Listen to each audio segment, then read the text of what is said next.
for the book launch of The Terrorist, a book written, the debut book, I believe, by Mr. Juggi Bhasin.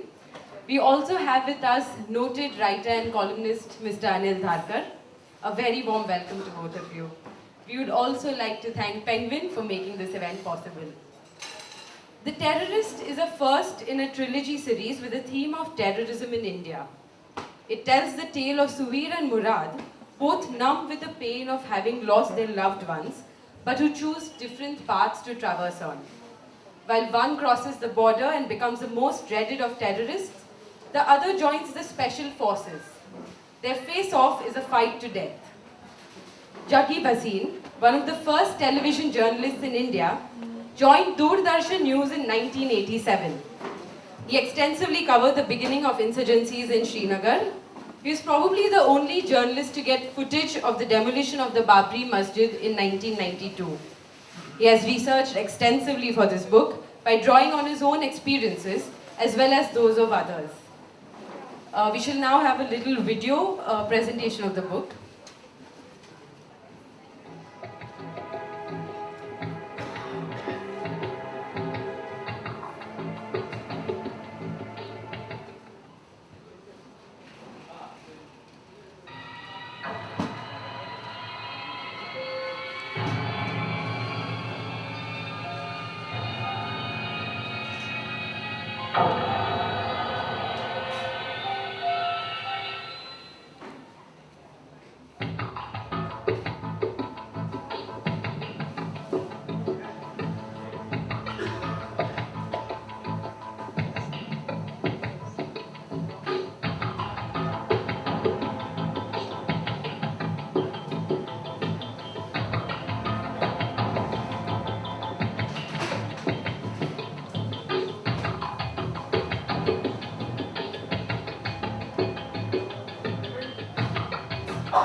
Mr. Dharkar, before we start off with a free-willing conversation with Mr. Bhasin, can I have your comments on the book, your first look? How was it? Well, the first look is the cover, which is very, very striking, and which you saw on the screen. When I look at Juggi, first, before I met him, I was wondering if it was his backside, but clearly it is not. It's a more muscular David Beckham, I think. Absolutely. And then you want to turn it over and look at his face. Yes, and can you also unveil the book, please, so that the audience can have a look at it too? Okay, yeah, let's do that.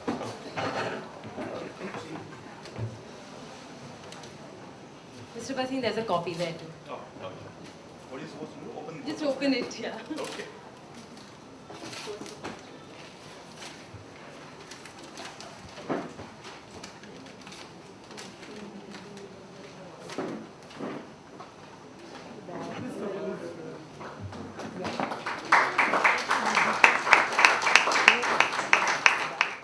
With the book as what was your journey from the book? How did the book start? How did the book was conceived? Let me start on a little different note that the book has already been out in the market for nearly a month now. We've had some very good reviews. A lot of people who have got back to us have talked about the book. It's exciting, it's a thriller, page turner. But there's one comment which is coming from all sides, that there are portions of the book which are very disturbing. And I'd like to just take a couple of minutes and talk about the disturbing part of the book.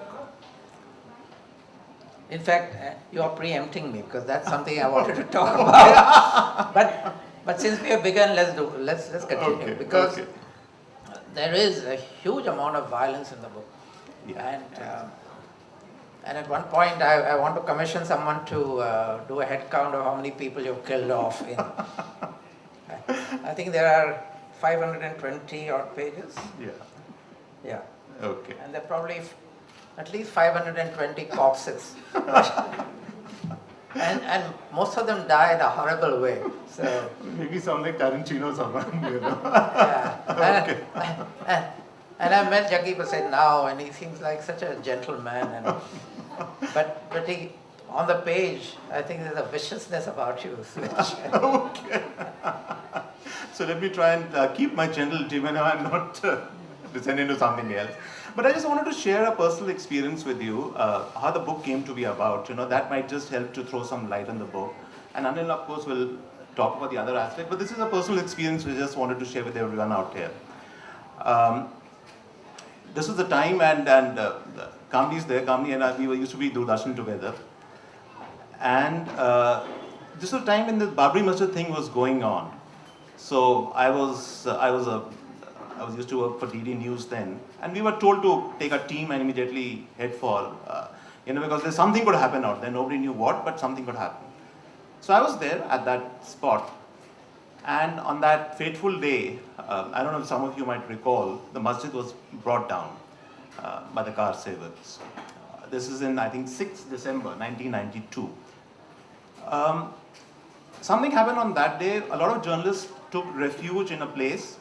I was there with my camera team. I was covering the entire destruction, and I just was right there in the middle, and I was surrounded with this entire mob, with all these pickaxes and swords and everything and all that. Anyway, long story, to cut it short, I somehow managed to escape from there. When I went out from there, I had to run across the fields, and I had these, in those days, they had something called high band tapes. They're no longer in use now. Now you have very sophisticated tapes. So those are big tapes, television tapes, which had the entire footage of the demolition of the mosque. And I took a bus, this was in Ayodhya, which would take me to Faizabad, and from Faizabad you would go to Lucknow. When I got into the bus, there were a couple of people who were sitting, and I was, had these tapes in my hand, so they probably guessed I was a journalist, a television journalist. So they said, "Aap wahan masjid se aa rahe hain?" So I said, "Yes, I'm coming from there. What happened?" Nobody knew what had happened. I said, "Usko gira diya hai." So one of the gentlemen there was a Muslim gentleman, because he had a skull cap. And there was this look on his face which I can never forget in my, throughout my life. It was not anger, it was a look of resignation that, everything about me is going to change for the rest of my life. That look stayed with me, and then it got me thinking.